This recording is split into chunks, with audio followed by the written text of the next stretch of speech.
जैन महाभारत एक अलग दृष्टिकोण। यह महाभारत का एक ऐसा रूप है जो हमें न केवल एक नई कहानी सुनाता है, बल्कि हमें सोचने पर मजबूर करता है कि हम अपने जीवन को कैसे जीते हैं। महाभारत एक ऐसा महाकाव्य जो भारतीय संस्कृति में गहराई से रचा बसा है। यह महाकाव्य न केवल युद्ध और वीरता की कहानियों से भरा है, बल्कि इसमें जीवन के गहरे दर्शन और नैतिकता के पाठ भी समाहित हैं। यह सिर्फ एक कहानी नहीं, बल्कि एक दर्शन है, जीवन जीने का एक तरीका है।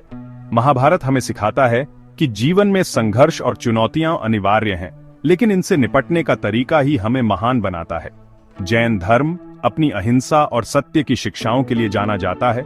महाभारत को एक अलग दृष्टिकोण से प्रस्तुत करता है। जैन महाभारत में युद्ध और हिंसा के बजाय शांति और अहिंसा पर जोर दिया गया है। जैन महाभारत जैन धर्म के सिद्धांतों के माध्यम से इस महाकाव्य की पुनर्व्याख्या करता है। इसमें हमें यह सिखाया जाता है कि सच्ची वीरता और महानता हिंसा में नहीं, बल्कि अहिंसा और करुणा में है। यह हमें याद दिलाता है कि हर कहानी के कई पहलू हो सकते हैं। महाभारत की कहानी को जैन दृष्टिकोण से देखने पर हमें यह समझ में आता है कि हर घटना और हर पात्र का एक अलग दृष्टिकोण हो सकता है। जैन महाभारत हमें यह सोचने पर मजबूर करता है कि क्या सही है और क्या गलत, धर्म क्या है और अधर्म क्या है। यह हमें नैतिक दुविधाओं और आध्यात्मिक चिंतन के माध्यम से अपने जीवन के मूल्यों पर पुनर्विचार करने का अवसर देता है। यह एक ऐसा दर्पण है जो हमें हमारे भीतर झांकने और अपने कर्मों पर विचार करने का अवसर प्रदान करता है। जैन महाभारत हमें आत्मनिरीक्षण और आत्मविश्लेषण के माध्यम से अपने जीवन को सुधारने की प्रेरणा देता है। जैन महाभारत हमें एक नया दृष्टिकोण प्रदान करता है जो हमें सत्य की खोज में एक कदम आगे ले जाता है। यह हमें सिखाता है कि सत्य की खोज में हमें अपने पूर्वाग्रहों और धारणाओं को छोड़ना होगा। यह महाभारत का एक ऐसा रूप है जो हमें अहिंसा, क्षमा और करुणा की शक्ति का एहसास कराता है। जैन महाभारत हमें यह सिखाता है कि सच्ची शक्ति और महानता हिंसा में नहीं, बल्कि करुणा और क्षमा में है। यह हमें सिखाता है कि सच्ची विजय स्वयं पर विजय है और सच्ची मुक्ति मोह के बंधनों से मुक्ति है। जैन महाभारत हमें यह समझने में मदद करता है कि आत्म संयम और आत्मनियंत्रण ही सच्ची मुक्ति की कुंजी है। अंततः जैन महाभारत हमें आंतरिक शांति और आध्यात्मिक सामंजस्य की ओर ले जाता है। यह हमें यह सिखाता है कि सच्ची शांति और संतोष बाहरी दुनिया में नहीं, बल्कि हमारे भीतर है। महाभारत की गाथा जैन रंग। जैन महाभारत मूल कथा को बरकरार रखते हुए उसे जैन दर्शन के रंग में रंग देता है। यह कौरवों और पांडवों के बीच संघर्ष को चित्रित करता है, परंतु युद्ध को महिमा मंडित नहीं करता। इसके बजाय यह हिंसा के विनाशकारी परिणामों पर प्रकाश डालता है। जैन महाभारत हमें याद दिलाता है कि युद्ध कभी भी समाधान नहीं होता, बल्कि विनाश का मार्ग प्रशस्त करता है। यह हमें सिखाता है कि क्रोध, लोभ और अहंकार ही सभी युद्धों की जड़ है। जैन महाभारत हमें यह समझने में मदद करता है कि सच्ची शक्ति प्रेम, करुणा और क्षमा में निहित है, न कि हिंसा में। जैन महाभारत का मूल संघर्ष धर्म बनाम अधर्म। यह महाकाव्य हमें जीवन के गहरे अर्थ और नैतिकता के महत्व को समझने में मदद करता है। जैन महाभारत में कौरवों और पांडवों के बीच संघर्ष को धर्म और अधर्म के बीच संघर्ष के रूप में प्रस्तुत किया गया है। यह संघर्ष केवल बाहरी नहीं, बल्कि आंतरिक भी है, जो हमारे मन और आत्मा में चलता रहता है। पांडवों को धर्म का प्रतीक माना गया है, जबकि कौरवों को अधर्म का। पांडवों की सत्य, न्याय और नैतिकता के प्रति प्रतिबद्धता उन्हें धर्म का प्रतीक बनाती है। यह संघर्ष हमारे भीतर भी चलता रहता है, जहां हमें हर पल सही और गलत के बीच चुनाव करना पड़ता है। यह चुनाव हमारे जीवन के हर पहलू को प्रभावित करता है, चाहे वह व्यक्तिगत हो या सामाजिक। जैन महाभारत हमें सिखाता है कि हमें हमेशा धर्म का साथ देना चाहिए, चाहे परिस्थितियां कैसी भी हों।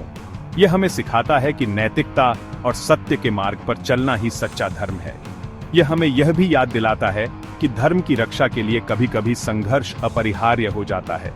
यह संघर्ष केवल शारीरिक नहीं, बल्कि मानसिक और आत्मिक भी हो सकता है।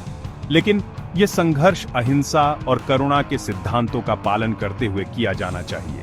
जैन महाभारत हमें सिखाता है कि सच्चा धर्म वही है जो अहिंसा और करुणा के मार्ग पर चलता है, और यही हमारे जीवन का उद्देश्य होना चाहिए। अहिंसा जैन दर्शन का हृदय। यह केवल एक सिद्धांत नहीं, बल्कि जीवन जीने का एक तरीका है। अहिंसा जैन धर्म का केंद्रीय सिद्धांत है और जैन महाभारत में इसका विशेष महत्व है। यह हमें सिखाता है कि हर जीव का सम्मान करना चाहिए और किसी भी प्रकार की हिंसा से बचना चाहिए। जैन महाभारत युद्ध के भयावह चित्रण के माध्यम से हमें अहिंसा का पाठ पढ़ाता है। यह हमें दिखाता है कि युद्ध और हिंसा केवल विनाश और पीड़ा लाते हैं। यह हमें दिखाता है कि हिंसा, चाहे कितनी भी छोटी क्यों न हो, हमेशा विनाश और पीड़ा का कारण बनती है। हिंसा का कोई भी रूप, चाहे वह शारीरिक हो या मानसिक, समाज में असंतुलन और दुख का कारण बनता है। जैन महाभारत हमें यह संदेश देता है कि हमें अपने जीवन के हर पहलू में अहिंसा का पालन करना चाहिए। यह केवल बाहरी हिंसा से बचने की बात नहीं है, बल्कि हमारे विचारों और शब्दों में भी अहिंसा का पालन करना चाहिए। यह हमें सिखाता है कि हमें न केवल मनुष्यों के प्रति, बल्कि सभी जीवों के प्रति दया और करुणा का भाव रखना चाहिए। सभी जीवों के प्रति करुणा और दया का भाव रखना ही सच्ची अहिंसा है। जैन महाभारत हमें याद दिलाता है कि सच्ची शांति और खुशी अहिंसा के मार्ग पर चलकर ही प्राप्त की जा सकती है।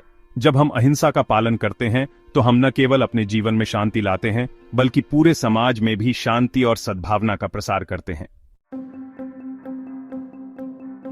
जैन धर्म में मोक्ष को जीवन के अंतिम लक्ष्य के रूप में देखा जाता है। मोक्ष का अर्थ है जन्म और मृत्यु के चक्र से मुक्ति और शाश्वत सुख की प्राप्ति। जैन महाभारत हमें सिखाता है कि मोक्ष प्राप्ति के लिए हमें कर्म के बंधन से मुक्त होना होगा। यह हमें याद दिलाता है कि हमारे कर्मों के परिणाम होते हैं और हमें अपने कर्मों के प्रति सचेत रहना चाहिए। जैन महाभारत हमें सिखाता है कि मोक्ष प्राप्ति का मार्ग धर्म, अहिंसा, सत्य, अस्तेय और अपरिग्रह के पालन से होकर जाता है। यह हमें प्रेरित करता है कि हम अपने जीवन को इस प्रकार जिएं कि हम मोक्ष प्राप्ति के योग्य बन सकें। सेक्शन 6 कृष्ण। एक जैन परिप्रेक्ष्य जैन महाभारत में कृष्ण की भूमिका पारंपरिक महाभारत से अलग है। जहां हिंदू धर्म में कृष्ण को भगवान का अवतार माना जाता है, वहीं जैन धर्म में उन्हें एक महान आत्मा के रूप में देखा जाता है। जैन महाभारत में कृष्ण को एक ऐसे व्यक्ति के रूप में प्रस्तुत किया गया है जो परिस्थितियों के अनुसार कार्य करता है, लेकिन हमेशा धर्म के पक्ष में रहता है। जैन महाभारत हमें सिखाता है कि कृष्ण हमें यह बताने का प्रयास करते हैं कि हम सभी के भीतर एक दिव्य प्रकाश है और हमें उस प्रकाश को पहचानना होगा। सेक्शन 7 जैन और हिंदू महाभारत समानताएं और भिन्नताएं। जैन और हिंदू महाभारत मूल कथा को साझा करते हैं, लेकिन उनके दृष्टिकोण और व्याख्या में कुछ महत्वपूर्ण अंतर हैं। हिंदू महाभारत में युद्ध को धर्म की स्थापना के लिए आवश्यक माना गया है, जबकि जैन महाभारत हिंसा के विनाशकारी परिणामों पर जोर देता है। हिंदू महाभारत में कृष्ण को भगवान का अवतार माना गया है, जबकि जैन महाभारत में उन्हें एक महान आत्मा के रूप में प्रस्तुत किया गया है। यह अंतर दर्शाता है कि एक ही कहानी की व्याख्या अलग अलग दृष्टिकोणों से कैसे की जा सकती है। सेक्शन 8 विवाद और व्याख्यान। जैन महाभारत अपनी अनूठी व्याख्या के कारण कुछ विवादों का विषय भी रहा है। कुछ लोगों का मानना है कि यह महाभारत का विकृत रूप प्रस्तुत करता है, जबकि अन्य इसे मूल कथा का एक नया और महत्वपूर्ण दृष्टिकोण मानते हैं। यह विवाद इस बात का प्रमाण है कि जैन महाभारत एक विचारोत्तेजक ग्रंथ है जो हमें सोचने पर मजबूर करता है। हमें यह समझना होगा कि हर धर्म और संस्कृति का अपना दृष्टिकोण होता है और हमें एक दूसरे के विचारों का सम्मान करना चाहिए। सेक्शन 9 जैन महाभारत का संदेश, प्रासंगिकता और शिक्षा। जैन महाभारत आज भी उतना ही प्रासंगिक है जितना यह सदियों पहले था। यह हमें अहिंसा, सत्य, करुणा और क्षमा जैसे शाश्वत मूल्यों का महत्व सिखाता है। यह हमें याद दिलाता है कि सच्ची विजय स्वयं पर विजय है और सच्ची मुक्ति मोह के बंधनों से मुक्ति है। जैन महाभारत हमें यह संदेश देता है कि हमें अपने जीवन को धर्म के मार्ग पर चलकर जीना चाहिए और हमेशा सही और गलत के बीच अंतर को समझना चाहिए। यह हमें प्रेरित करता है कि हम अपने जीवन को इस प्रकार जिएं कि हम मोक्ष प्राप्ति के योग्य बन सकें।